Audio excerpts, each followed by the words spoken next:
ग्रामीण विकास विभाग में टेंडर कमीशन घोटाला मामले में ईडी आज आईएएस मनीष रंजन से पूछताछ करेगी। पहले समन पर उपस्थित नहीं होने के बाद ईडी ने मनीष रंजन को दूसरा समन भेजकर आज पूछताछ के लिए अपने जोनल ऑफिस बुलाया है। इस पूरे मामले में उनका बयान लिया जाएगा और मंत्री आलमगीर को आमने सामने बिठाकर पूछताछ की जाएगी। ईडी की विशेष अदालत में आलमगीर के रिमांड पिटीशन में मनीष की भूमिका का जिक्र एजेंसी ने किया है। एजेंसी ने बताया है कि जांच में कई वरीय अधिकारियों की भूमिका सामने आई है। एजेंसी ने बताया है कि जांच में कई वरीय अधिकारियों की भूमिका सामने आई है। ईडी ने बताया है कि ग्रामीण विकास विभाग में ठेकों की कमीशनखोरी में आलमगीर के खिलाफ पर्याप्त साक्ष्य मिले हैं। छापेमारी में बरामद 37 करोड़ रुपए ईडी ने पूर्व में आलमगीर का ही बताया था।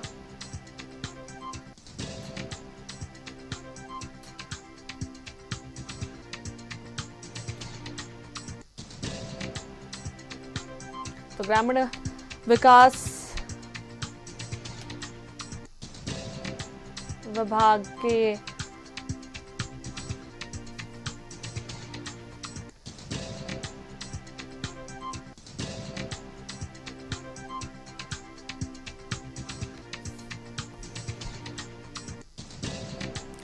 ग्रामीण विकास विभाग में टेंडर घोटाला मामला, जिसमें आज आईएएस मनीष रंजन से ईडी पूछताछ करेगी। आपको बता दें कि मंत्री आलमगीर आलम को आमने सामने बैठाकर सवाल जवाब होंगे।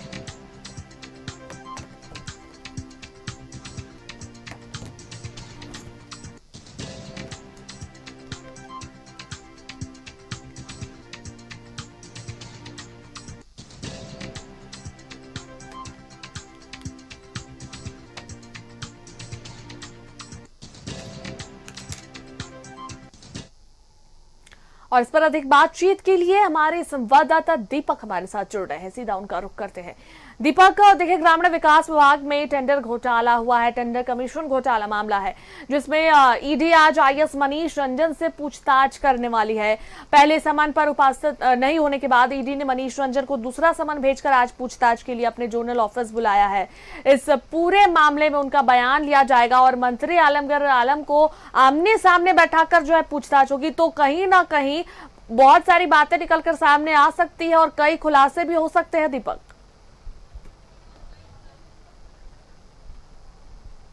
बिल्कुल, टेंडर कमीशन घोटाला मामले में जिस तरह से ईडी की कार्रवाई चल रही है और बीते 6 मई को जिस तरीका से ईडी ने एक बड़ी कार्रवाई की थी, कई इंजीनियर, ठेकेदार, कॉन्ट्रैक्टर और मंत्री आलमगीर आलम के ओएसडी संजीव लाल और उनके नौकर जहांगीर आलम के ठिकाने पे छापेमारी की थी और उस छापेमारी में 37 करोड़ से अधिक की जो कैश है वो ईडी ने बरामद किया था, कई डिजिटल उपकरण और इसके अलावा एक डायरी जो ईडी ने बरामद किया था और उस डायरी में पैसे की लेन देन का जिक्र था।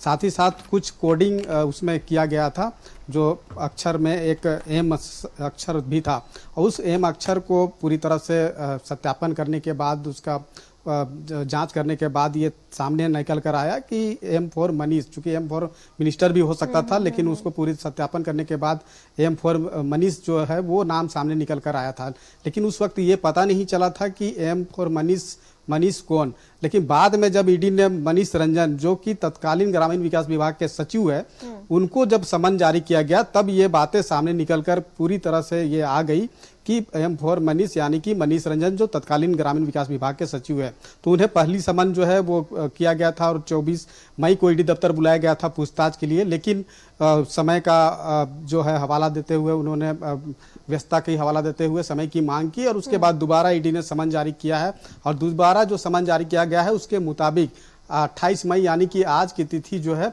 वो निर्धारित की गई है। तो आज ग्रामीण विकास विभाग के तत्कालीन सचिव मनीष रंजन जो है वो ईडी दफ्तर पहुंचेंगे और वहां पे फिर पूछताछ का जो सिलसिला है वो शुरू होगा, क्योंकि इसी मामले में जो गिरफ्तार है मंत्री आलमगीर आलम, उनको भी ईडी जो है रिमांड पर लेकर के पूछताछ कर रही है। और कल जब 11 दिनों की रिमांड अवधि पूरी होने के बाद जब कोर्ट में पेश किया गया था तो 3 दिनों की रिमांड अवधि बढ़ाई गई है।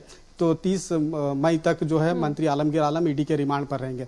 तो ऐसे में एक तरफ मंत्री आलमगीर आलम ईडी के रिमांड पर है, जिनसे पूछताछ ईडी के द्वारा की जा रही, वहीं दूसरी तरफ ग्रामीण विकास विभाग के जो तत्कालीन सचिव थे मनीष रंजन, उनको भी ईडी दफ्तर बुलाया गया है पूछताछ के लिए। तो दोनों को आमने सामने जब बैठा करके पूछताछ की जाएगी तो कई अहम जानकारी ईडी को मिल सकता है। क्योंकि ये जो पूरा मामला है जो ग्रामीण विकास विभाग के अधीन जो टेंडर आवंटित किए गए थे और उस टेंडर को जो आवंटित किया गया था और उसके एवज में जो है कमीशन की वसूली की गई थी और एक मोटी रकम जो है कमीशन के तौर पे जो है वसूली की गई थी और उसका बंदरवाट नीचे से लेकर के ऊपर तक के लोगों तक जो है वो पहुंचा था। तो इसका जब पूरी तरह से इसका जब जांच लगातार ईडी के द्वारा की जा रही, कई लोगों को गिरफ्तार किया गया है। अभी जो हाल के दिनों में जो 6 मई को जब ईडी के द्वारा जो कार्रवाई की गई थी और उसके बाद से अभी तक 3 लोगों की गिरफ्तारी हुई है, जिसमें मंत्री आलमगीर आलम भी है और उनके ओएसडी संजीव लाला और उनके नौकर जहांगीर आलम। तो ये 3 लोगों की गिरफ्तारी हुई है।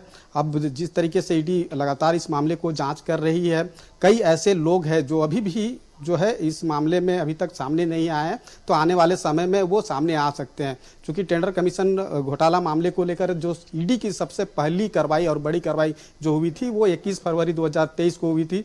ग्रामीण विकास विभाग के जो तत्कालीन चीफ इंजीनियर थे वीरेंद्र राम, उनके ठिकाने पर ईडी ने छापेमारी की थी। कई लोकेशन पर एक साथ ईडी ने दबिश दी थी और उस छापेमारी में ईडी को एक बहुत बड़ा कामयाबी भी मिला था। कई डिजिटल उपकरण और दस्तावेज मिला था और वीरेंद्र राम को ईडी ने गिरफ्तार किया। गिरफ्तार करने के बाद ईडी ने रिमांड पर लेकर के पूछताछ की थी। तभी ईडी को ये इस बात की जानकारी मिल गई थी कि वीरेंद्र राम जो ईडी को बताया था कि जो टेंडर का कमीशन का जो पैसा वसूली होता था वह पैसा नीचे से लेकर के ऊपर तक जाता था, जिसमें ब्यूरोक्रेट्स और राजनेताओं की भी संलिप्तता थी।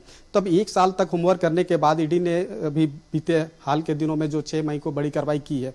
तो कहीं ना कहीं इस पूरे टेंडर कमीशन का जो वसूली और टेंडर घोटाला का जो बात है, इसमें कई लोगों का इन्वॉल्वमेंट है, ब्यूरोक्रेट्स है, राजनेता है और इसमें अभी तक जो जिन लोगों की गिरफ्तारी हुई है, आने वाले समय में और भी कई लोग हैं जो ईडी के रडार पर आ सकते हैं। फिलहाल जो ग्रामीण विकास विभाग के जो तत्कालीन सचिव है मनीष रंजन, वो भी ईडी के रडार में आए हैं जब उन्हें ईडी ने समन जारी करके ईडी दफ्तर बुलाया है। तो अब आज देखना होगा कि मनीष रंजन ईडी दफ्तर पहुंचते हैं और पहुंचते हैं तो ईडी के सवालों का कितना संतोषजनक जवाब दे पाते हैं, ये सबसे अहम होगा। और सबसे खास बात ये भी माना जा रहा है कि मंत्री आलमगीर आलम और मनीष रंजन दोनों को आमने सामने बैठा करके पूछताछ कर सकती है ईडी, क्योंकि जो मोटी रकम ईडी ने बरामद किया है वो पैसा कितने दिनों में और कब कब पैसा की जो है वो वसूली की गई है कमीशन के तौर पर, और कितना टेंडर जो है वो किन किन लोगों को, किन किन कंपनियों को आवंटित किए गए थे और वो जब टेंडर आवंटित किए गए थे तो उस वक्त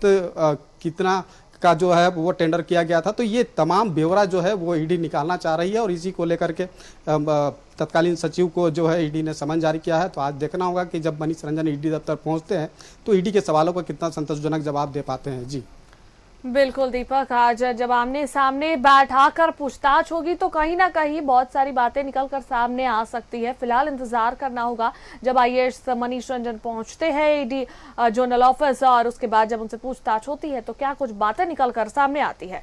बहुत बहुत धन्यवाद तमाम बातचीत के लिए दीपक।